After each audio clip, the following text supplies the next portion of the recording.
Profesora Demo, ¿cómo está? Buenas tardes. ¿Qué tal? ¿Qué tal? Estaba escuchando atentamente y digo, espero que esta no sea la última columna. No es cierto. La última de junio, sí, porque... Eso se lo firmo. Eso me lo asegura. Sí, bueno, sí. El resto de acuerdo a lo que pague.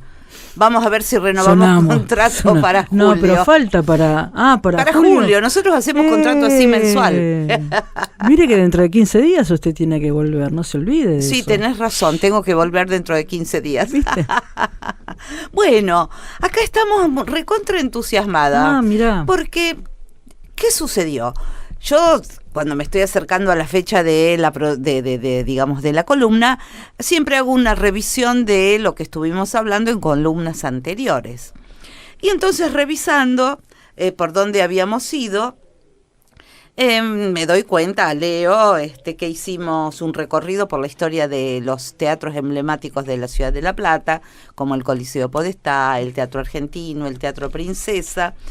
Y descubrí que hay un teatro que es emblemático en nuestra ciudad, que es el Teatro La Lechuza, que está ubicado en 10 y 58. Los viejos teatreros se acordarán de ese teatro, que esta última ubicación no es reciente, sino del año 1991. Y empezando, digo, bueno, ya está, vamos a hacer la columna acerca del Teatro La Lechuza. ¿Hoy qué día es? 26 de junio. Bien, cuando empiezo a investigar, descubro que el Teatro La Lechuza por primera vez abrió sus puertas un 27 de junio, pero del año 1956. Mirá. O sea, qué casualidad, ¿no? Y siguen las casualidades. Obviamente que para hablar del Teatro La Lechuza, un teatro que tiene 60 y pico de años, tenemos que remontarnos un poco a la historia del teatro independiente, ¿no? Tenemos que remontarnos al año 56 y 57, que es cuando comienza a desarrollarse el movimiento de teatro independiente tal cual lo conocemos hoy. Ya habíamos visto también una periodización anterior, desde los inicios, los años 30, 40, 50, pero justamente en ese año, en el año 56, llega a la ciudad de La Plata, que eso lo habíamos dicho también, el grupo de teatro Fray Mocho, con una obra de Osvaldo Dragún, La peste viene de Melos, dirigida por Oscar Ferriño, y que produjo una gran influencia en el teatro de La Plata que se estaba desarrollando en ese momento.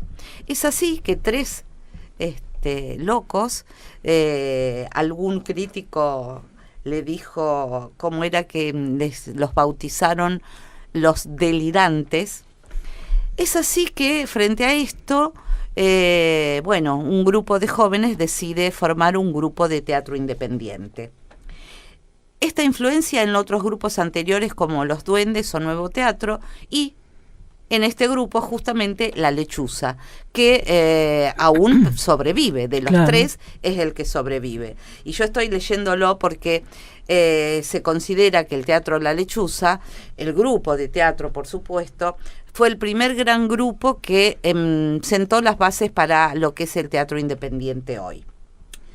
Eran épocas de la Revolución Libertadora, épocas muy difíciles donde estaban los miedos, estaba la censura. Frente a esto, uno de sus creadores, uno de sus fundadores, Juan Carlos de Barry, decía que había que sobrevivir con ardides. ¿Cuáles fueron esos ardides? Gracias que hubo esos ardides. La creación de nuevos centros de formación actoral.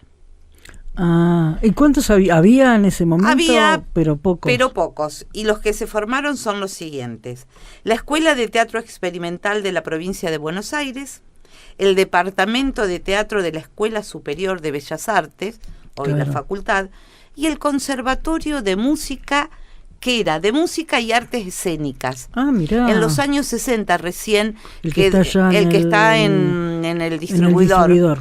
Ese conservatorio, Gilardo Gilardi, en un principio se llamó Conservatorio de Música y Artes Escénicas. Mirá, no sabía. Y uno de sus directores fue Alberto Ginastera, el maestro, Pavada. En ese momento, esos fueron los 3 centros de formación que surgieron a partir de, bueno, no se podía, digamos, había mucha censura, se podía hacer teatro. ¿Y a qué obras recurrían? A obras de teatro clásico, pero también empezaron a montarse obras de Ionesco, de Camus o Camus, no sé cómo se dice, de Tennessee Williams, de Arthur Miller. Que iban mechando lo clásico con lo más moderno, lo más, como ellos le llamaban, una vanguardia americana. Pero no eran común no, tomar estos autores. Exactamente, eran más los autores clásicos. Y entonces, pero que eran obras que tenían un sentido didáctico por un lado, con temas acordes a la realidad del momento, mucho psicologismo, si uno piensa en Tennessee Williams, en Arthur Miller, sí, la psicología, pero no el individualismo, sino alrededor de lo colectivo, de lo grupal, de más social. Más social. Pero también eran centros de experimentación y búsqueda de un lenguaje que los representara. A fines del 56 se cierra el centro experimental que funcionaba en el Teatro Argentino. Y así, 3 de sus integrantes, decíamos, Juan Carlos de Barry, Aldo Tulián y Juan Carlos Canedo, deciden formar este grupo de teatro independiente y comienzan a ensayar. Alquilan un sótano, qué raro, un sótano en una confitería Avenida, que no existe en este momento, que estaba ubicada 7 y 45. Empiezan a tener crítica de la crítica autorizada del diario El Día, que en ese momento y hasta no hace mucho, hasta hace 15 años atrás, Eduardo Atencio era el crítico teatral, el único crítico teatral de la ciudad de La Plata, que te ponía el dedo para arriba, el pulgar para arriba, o te ponía el pulgar para abajo cuando no existían las redes, entonces la influencia era demasiado. Era muy... El diario El Día tenía también otro peso. Tenía otro peso, entonces el común de la gente, incluso los mismos teatristas que no conocíamos, o sea, uno no tiene obligación de conocer a todo el mundo, pero de aquellos grupos que no conocíamos, ¿a dónde íbamos? A la crítica de Atencio. De acuerdo a la crítica decidíamos sí o no gastar un dinero para pagar la entrada. Eduardo Atencio los apoya, pero dicen que son unos delirantes. Ahí están bautizados como delirantes. ¿Por qué? ¿Por el tipo de teatro que hacían? Por el tipo de teatro, porque alquilar implicaba, no solamente por el tipo de teatro, sino el decidir tener un lugar propio, un lugar independiente que no esté subvencionado por el Estado, como era el teatro oficial. Entonces, tener que cobrar una entrada y no saber si sobrevivís con el costo de esa entrada. Entonces, en ese sentido, eran delirantes. Y esto está también muy atado como centro de formación, decíamos, la Escuela de Teatro, que tiene 75 años, que formaba parte, yo te digo, la Escuela de Teatro La Plata. ¿Que hoy existe? Que hoy existe. 75 años, 75 años. Más no, 75. Mira. En el 48 se inauguró. Con la gobernación de... el gobernador era Mercante, creo que Víctor Mercante. Bueno. ¿En el gobierno de Perón? Exactamente. La cuestión es que deciden armar este grupo de teatro independiente, deciden tener un lugar propio, pero antes de poder lograrlo, siguen ensayando en otro sótano que estaba ubicado en 54 entre 12 y 13. Y así, nunca un primer piso. Bueno, si hablemos de sótano conozco porque también yo empecé en un sótano.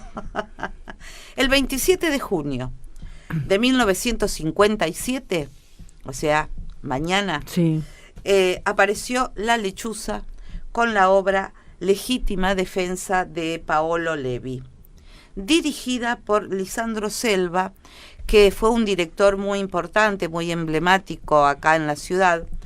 ¿Y dónde empezaron a funcionar?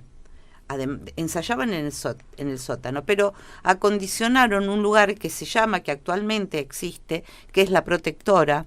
Sí, que está en 49 entre 8 y 9. 8 y 9 exactamente, que ahora hay actividades deportivas, siempre lo hubo. De danza. De danzas, pero también tenía un teatro. Era el único teatro, yo me acuerdo haber ido y haber visto obras maravillosas, teatro, que venía gente de Buenos Aires a traer sus obras allí, y el Teatro Independiente tenía también su espacio en La Protectora. En La Protectora estuvieron casi 20 años. Ah, mirá. Porque circuló, o sea, La Lechuza circuló por varios lugares hasta recalar en La Protectora. Hasta que en 1991 se cumple el sueño de la casa propia. Y adquieren la casona esta de 10 y 58, que no solamente se limitó a hacer sus puestas, sino también a formar actores, y fue una verdadera caldera, digamos, de formación actoral. Y yo me preguntaba, bueno, ¿por qué el nombre de La Lechuza? Eso te iba a preguntar, mira. Cuentan la historia, cuentan la leyenda, que mientras estaban ensayando y pensando en los nombres, se escuchó el sonido de una lechuza. Y Lidia Pérez Lo Sabio, que era otra de las integrantes y la esposa de Juan Carlos de Barry, ellos dos durante mucho tiempo, hasta la muerte de ambos, siguieron al frente de La Lechuza. Lidia Pérez Lo Sabio propuso ese nombre, La Lechuza. Pero ¿qué sucede? No todos estaban de acuerdo, claro, porque la lechuza significaba mal augurio. Y sucedió que al otro día, otro de los integrantes apareció con una moneda griega cuya esfinge es una lechuza. Ya está. Ya está. ¿Y qué significa para los griegos la lechuza? ¿No? Sabiduría, permanencia y paz. Y ahí quedó entonces el nombre La Lechuza. Y los griegos de teatro algo saben, ¿no? Algo saben. No, te digo que sean los inventores, pero... No, ¿para qué?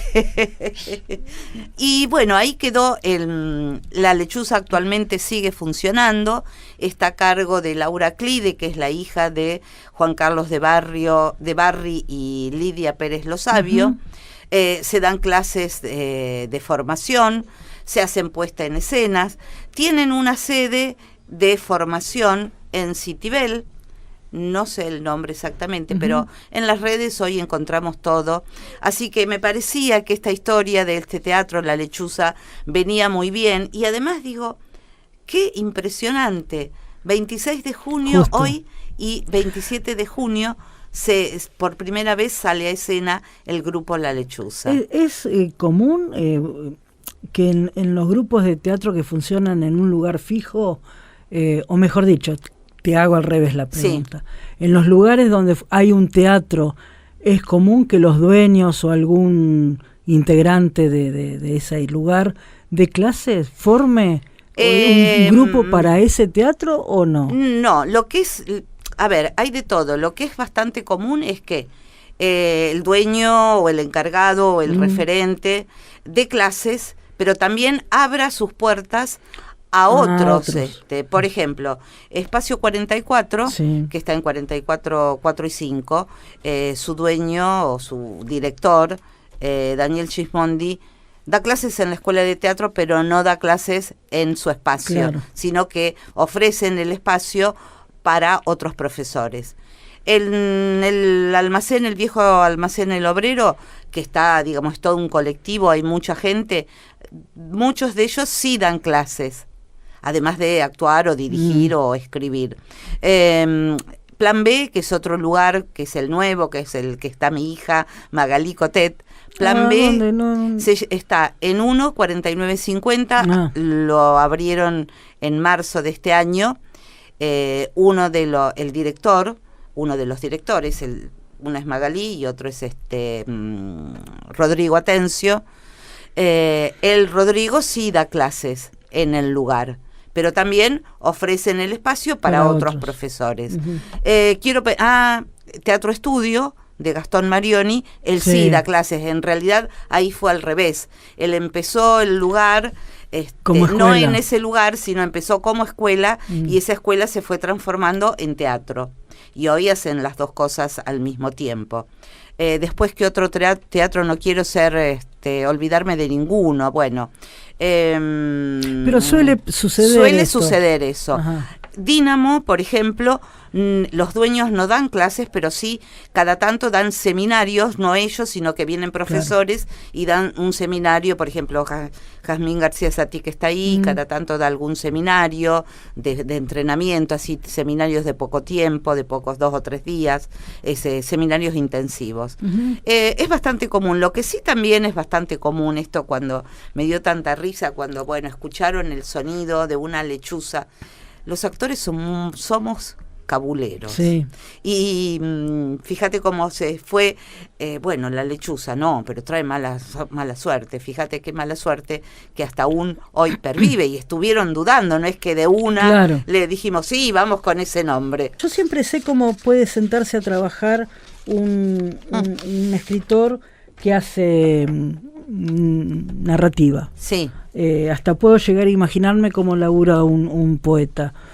Pero el discurso teatral es tan diferente, sí, que da algunos, como tenemos tiempo, sí, ¿no? Sí. Algunas cositas como para aquel que está con ganas o tiene alguna idea de una escena, aunque sea teatral, no te digo una obra de teatro, pero algo, porque no es lo mismo escribir un cuento, una poesía o una obra de teatro, desde ya, ¿no? Claro, bueno, yo no te puedo hablar de cómo yo tu experiencia, escribo, por supuesto, desde tu experiencia. Que yo empecé a escribir así en forma didáctica, y parece didáctica, en forma intuitiva. Es como que yo tenía voces. Bueno, eso en mi pueblo se llamaba de otra manera. Sí. Por eso había que en algún momento, en algún lugar había que ponerlos. No, hablando en serio, sí.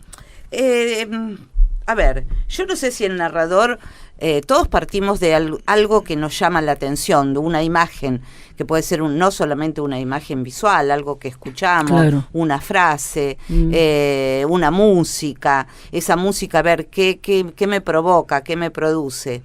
Y ahí por lo menos voy anotando así como frases, ajá, ¿no? Y voy asociando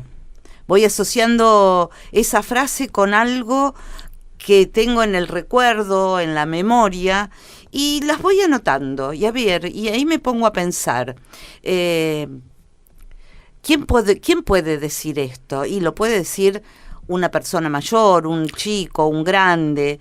El personaje aparece después, entonces. Claro, el personaje aparece después. No es que yo tengo, por lo menos a mí me pasa, ¿no? ¿Qué me pasa? Esto, que aparece la imagen, empiezo a anotar cosas y ver después dónde anoto esas cosas, en qué circunstancias, en qué momento. Eso cuando uno no tiene una idea, digamos, una imagen viene y se escribe. A ver, no sé, un diálogo. Empiezo siempre con un diálogo. Yo empiezo palabras y alguien le responde, porque eso es lo básico del teatro, claro, ¿no? El diálogo, la acción. Y entonces ahí empiezo a preguntarme, pero ¿qué le pasa a este personaje que está diciendo eso? ¿Por qué le pasa? Y vamos anotando en otro lado. Y es como que uno va haciendo acopio de esas cosas, las va escribiendo no como obra, no como Juan dice esto, le pasa aquello, claro, no, todo suelto, y ahí eso se va armando, por lo menos es lo que a mí me pasa. Porque yo pienso, ¿no? Uno escribe un cuento y tengo una voz de un narrador que va contándome, claro, a mi lector lo que está pasando a Juan, claro, y Pedro. Claro. En cambio, el dramaturgo tiene que poner esa acción del narrador en la acción de los personajes. Claro. No es fácil. No, por eso te digo, yo escuchaba voces, no es que escuchaba, voy cerrando los ojos y me imagino que si yo ahora te estoy contando y estoy cerrando los ojos, me imagino qué es lo que está haciendo, dónde lo está haciendo, qué le está pasando, y de pronto aparece otro y aparece esa voz. Uh-huh. Una vez que está escrito, ahí empezamos a leer y ahí empieza el trabajo de la corrección. Claro. Que esa voz sea la voz del personaje, en el sentido que el lenguaje que utiliza sea el de ese personaje que yo pensé que podía estar ahí. Porque a veces escribimos de una manera muy desde afuera, entonces el lenguaje no lo puede usar este chico. Claro. Si es una persona muy académica, no puede hablar de che, ¿qué hace mamita? Claro. ¿No? Eso es, de todas maneras, te cuento una experiencia que yo viví, que vivimos y que llevamos adelante durante mucho tiempo. Yo trabajé con mi compañera Inés Mogilner, que es doctora doctora en física, pero es titiritera, y trabajamos el teatro como disparador, como reflexión para las problemáticas comunitarias. Ajá. Y dimos talleres donde alumnos de distintas edades tenían que hacer diagnóstico participativo. Y esos diagnósticos se hacían no a través de una encuesta, sino a través de una obra de teatro. Entonces nosotros le planteamos, bueno, ¿partimos de dónde? De la comunicación popular y las cinco preguntas, las famosas 5W. ¿Qué, quién, cuándo, dónde, cómo y por qué? En eso está centrado todo. Y la cuestión es que vaya fluyendo. Claro. No es que yo me pongo hoy voy a escribir sobre el amor, tener una idea previa. Eso también nos decía Cartoon, no trabajemos sobre la idea va a salir cuando los personajes empiecen a fluir, empiece a accionar, porque lo básico del teatro es la acción. Mira, algo, no sabías que yo había leído, no lo voy a encontrar ahora, por pero Dios, algo, sí, Stephen King, yo leí, lástima que le saqué la marcación, sí, a ver, bueno, que dice algo similar de la narración. Cartoon pone esto de dejar los personajes correr, exacto, que lo demás, bueno, sí. Y voy a repetir la lectura porque las causalidades de este programa. Es así. Te preguntarás dónde queda la trama, porque él pone el énfasis en los personajes. La respuesta es que ni en ninguna parte. No pretendo convencerte de que nunca haya preparado una sinopsis previa, porque sería como sostener que nunca he dicho mentiras, pero hago ambas cosas lo menos posible. Me interesa sobremanera que entiendas que mi principal convicción acerca de la narrativa es que se hace prácticamente sola. Claro. La tarea del escritor es proporcionarle una tierra de cultivo y transcribirla, claro. Bueno, eso es lo que decía Cartoon, dice lo mismo. Y, por ejemplo, otra de las cosas, y eso es cierto, llevar una libretita y anotar. Claro. Y yo voy anotando, vos también, claro, seguramente. Sí. Y eso, no sé, en algún lado va a estar. Y una de las cosas, u otras de las fuentes también, es el recuerdo, la memoria, la infancia. Ayer cuando yo leía, esto es casi un chiste interno, pero cuando leía ese micro monólogo del personaje que tiene un loro, o sea, que cuenta lo que había pasado con un loro, eso es una imagen que a mí, no sé, de pronto estaba haciendo otra cosa y me vino la imagen de mi clase de tercer grado, de mi exposición, y apareció el loro y me puse a escribir y de mano, digamos, ahora diríamos mano alzada, no paré los dedos de la computadora hasta terminarlo. Y después que terminé dije, ¿habrá sido así esto lo del loro? Y me quedé siempre con la intriga. Para mí, yo llevé un loro, sigo insistiendo, y mi madre dice que yo no llevé el loro. Mi amiga a la que yo le había pedido el loro dice que no lo llevé.